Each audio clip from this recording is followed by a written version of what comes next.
Bom dia, meu amado irmão em Cristo. Bom dia, minha amada irmã em Cristo. Como é que está a vida? E Deus, forte na sua vida? O mundo é meio louco, né? E viver nesse mundo sem Deus, pô, o cara é o super-homem, não é verdade? Ou então vai se lascar, não tem como. Sem mim nada podeis fazer é a palavra de ordem que Deus disse de si mesmo, então não tem como a pessoa dizer assim, estou bem e não estar com Deus, verdade? Então, meu amado, eu vou ler um texto aqui que está em Daniel 6.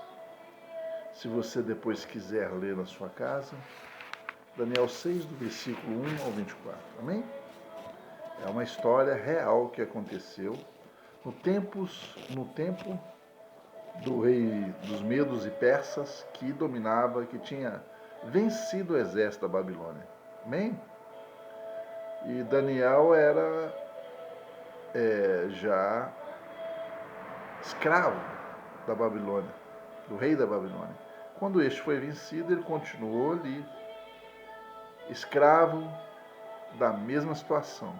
Porém, o rei dos Medos e Persas, que chamava Dario, achou graça diante de Daniel e o manteve como conselheiro e depois o colocou sobre todos os outros governadores satrapas, que eram prefeitos naquela época, administradores de cidades. E ele, claro, despertou inveja naqueles que eram medos e persas e que se sentiam lesados por um que era do povo escravo, mandar sobre eles. Assim sendo, meus amados, vamos ler e entender o que aconteceu. Pareceu bem a Dario constituir sobre o seu reino 120 príncipes, que estivessem sobre todos os reinos, e sobre ele 3 presidentes, dos quais Daniel era um, aos quais esses príncipes dessem conta, para que o rei não sofresse dano. Então, o mesmo Daniel sobrepujou a esses presidentes e príncipes, porque nele havia um espírito excelente, e o rei pensava constituí-lo sobre todo o seu reino. A inveja nascendo. Então os presidentes e os príncipes procuravam achar a ocasião contra Daniel a respeito do reino, mas não podiam achar a ocasião de culpa alguma, porque ele era fiel e não se achava nele nenhum erro nem culpa.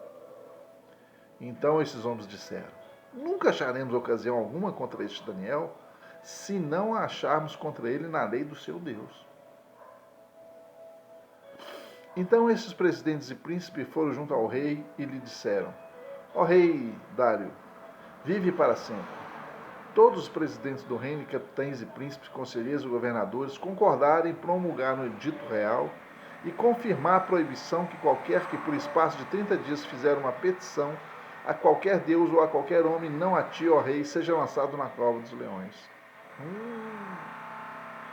Agora, pois, ó rei, confirma a proibição e assina o edito, para que não seja mudado conforme a lei dos medos e dos persas, que não se pode revogar. Por esta razão, o rei Dário assinou o edito de proibição. Daniel, pois, quando soube que o edito estava assinado, entrou em sua casa. Ora, havia no seu quarto janelas abertas do lado de Jerusalém. E 3 vezes ao dia se punha de joelhos e orava e dava graças diante do seu Deus, como também antes costumava fazer. Então aqueles homens foram juntos e acharam Daniel orando e suplicando diante de seu Deus. Então se apresentaram ao rei a respeito do edito real. Disseram-lhe: porventura não assinaste o edito pela qual todo homem que fizesse uma petição a qualquer deus ou a qualquer homem por espaço de 30 dias e não a ti, ó rei, fosse lançado na cova dos leões? Respondeu o rei dizendo: esta palavra é certa, conforme a lei dos medos e dos persas, que não se pode revogar. Então responderam ao rei, dizendo-lhe: Daniel, que é dos filhos cativos de Judá, não tem feito caso de ti, ó rei, nem do edito que assinaste, e antes 3 vezes ao dia faz a sua oração. Ouvindo então o rei essas palavras, ficou muito penalizado, e a favor de Daniel propôs dentro do seu coração livrá-lo, e até o pôr do sol trabalhou para salvá-lo. Então aqueles homens foram junto ao rei e disseram: Sabe, ó rei, que a lei dos medos de persas, que nenhum edito ou decreto que o rei estabeleça se pode mudar. Então o rei ordenou que trouxesse a Daniel e lançaram na cova dos leões. E falando o rei, disse a Daniel: O teu Deus, a quem tu continuamente serves, ele te livrará. E foi trazida uma pedra e posta sobre a boca da cova.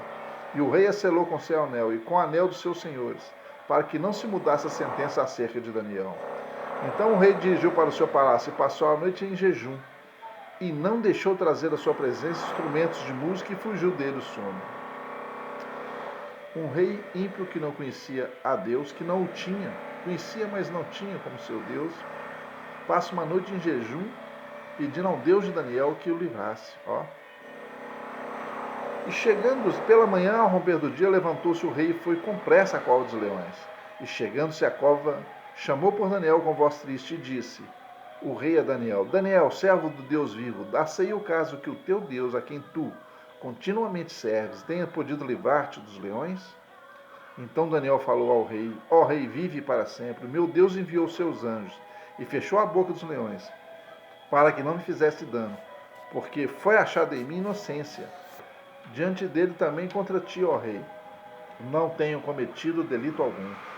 Então o rei muito se alegrou em si mesmo e mandou tirar Daniel da cova. Assim foi tirado Daniel da cova, e nenhum dano se achou nele, porque crera no seu Deus. E ordenou o rei, e foram trazidos aqueles homens que tinham acusado Daniel, e foram lançados nas covas dos leões, eles, seus filhos, suas mulheres, e ainda não tinham chegado ao fundo da cova quando os leões se apoderaram deles, e lhes esmigalharam todos os ossos. Assim sucede àqueles que se levantam contra Deus. Assim sucede com todos que são partícipes de algum trama para colocar o homem reto diante de uma situação duvidosa. Então, meus amados, a máxima é: serve a Deus de todo o teu coração, e Ele te livrará no momento da tua angústia. Não duvide disso. Esse fato aconteceu e muitos outros aconteceram que foram registrados na história. E a gente precisa entender que o nosso Deus não é Deus de pequenas coisas ou pequenos milagres, é um Deus pleno. Nada é impossível para Deus. Mas tem o coronavírus. Tem o coronavírus, teve a Primeira Guerra Mundial, a Segunda Guerra Mundial, tantas situações. Peste negra, gripe espanhola. Meus amados, o Senhor é Deus. Quem está com Deus não tem que se preocupar com nada. Devemos caminhar de fé em fé. É Deus quem nos guarda. É Deus quem nos protege, porque os invejosos, aqueles que buscam trazer o prejuízo a pessoas que são do Senhor, sempre existiram. Mas o destino deles é terrível. Acabam mal como esses que foram lançados na cova dos leões. Então não te preocupe com aquele que te acusa. Não te preocupe com o que é levantado contra a tua pessoa. Deus é reto juiz, Ele te vê. Importa que nós, cada um de nós, procuremos ser retos diante de Deus. Porque sendo retos diante de Deus, Jesus Cristo, seu Filho, Senhor e Salvador, nos justificará diante dele. E não devemos temer nada, porque o Senhor é Deus de justiça. Assim, não devemos temer as pestes, a violência do mundo, as ações do maligno, porque esse mundo está contaminado pelo mal. Não precisa ninguém falar isso para ninguém. Todo mundo já vê pelos noticiários, pelas coisas que cada dia assombrosas acontecem. E nós precisamos entender que somos de Deus. E se escolhemos ser de Deus, Deus nos guarda. Não temos que temer nada.